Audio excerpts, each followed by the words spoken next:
isang malayong gubat ay may isang ermitanyo na dinadayo ng mga tao dahil sa galing niyang magbigay ng mga payo. Madalas matalinghaga at malalim ang mga sagot niya. Siya ay si... Oh, gabi na may kasi may natin do na big fat bird. We go, tu. Papalinaw, may gusto po kayo palinaw. Gabi kasi may tumubo sa likod ko. Di ko alam kung ano to. Maaari niyo po ba akong tulungan? Iyo, maaari mo bang ipakita sa akin ang iyong karamdaman upang tayo'y malinawan? Opo. Ito po, papalinaw oh. Oh my G! G yan ah! Sarado mo na! Palinaw, ano po kaya to? Iyo, ayon sa nakita ko, ang sakit mo ay ketong betulongs with wings. Paano po kaya gagawin ko upang mawala ito? Iyo, may gusto akong ibigay sa'yo. Labis na makakatulong sa'yo. Ano po ito, papalinaw? Yan ay tinatawag na siyang wala papang simakapok. Ha? Ano po yun sa Tagalog? Gamot. Maraming salamat po, papalinaw. Labis na makakatulong sa akin to. Oy. Iba dyan, 850. Ganun po ba? Ito po. Papalinaw. Gusto po akong ipalinaw eh. Bakit po ba sa boxing, round 1 pa lang, suntukan na agad? Alam mo iyo, gusto ko lang ipalinaw sa'yo. Hindi porket libre maging tanga, araw-arawin mo na. Baka sumobra ka. Tingin mo, kapag sinuntok kita, round 1 pa lang, suntukan na. Aba, oo naman, papalinaw. O diba? Huwag kang tanga, pero hindi kita susuntukin. Malaki ka. Aba, ganun ba? Sige, una na ako. Salamat, tanda.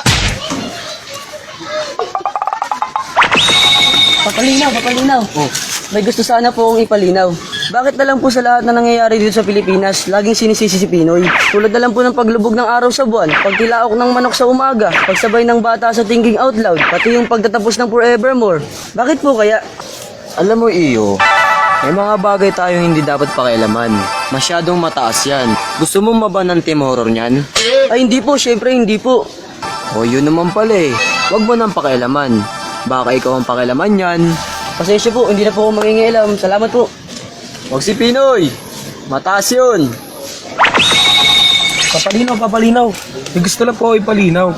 Bakit po yung mga napapanood ko sa internet, pag umiinom po sila ng Sunrox o kaya Ariel, nagiging magandang lalaki sila o kaya nagiging magandang babae? Bakit po ganun? Meron po bang katotohanan yung ganun? Alam mo iyo, walang social media dito sa kagubatan. Malayo ang bayan.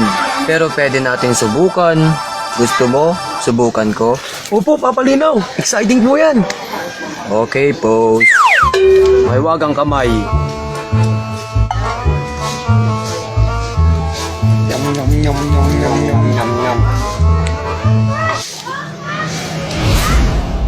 What are you waiting for?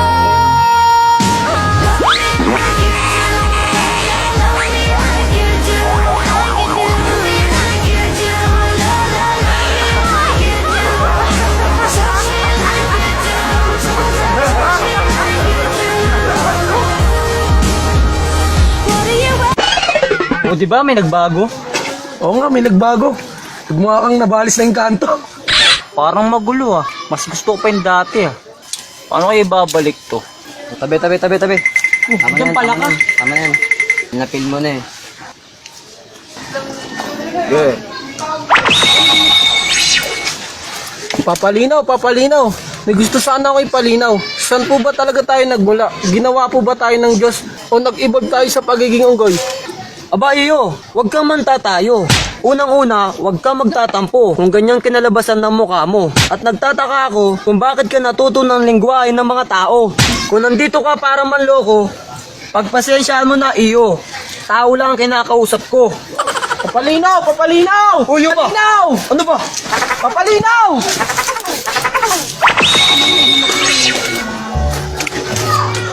Kawawa naman yung matanda.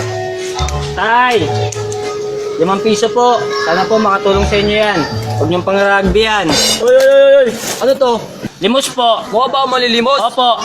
Luz, nandito ako para magbigay ng mga payo sa mga tao. Hindi para mangin ng libos mo. Ha? Ate naman nito. tanda, alam mo, huwag masyadong mataas yung pride mo. Buti nga binigyan ka ng 5 piso pambili ng tsinelas mo. Unang-una, huwag kang pabongga. Walang galang na, kung ayaw mo, kukuhain ko na. Hindi. Pang-fortune lights din to. Tamo. Linis ka ng paa mo.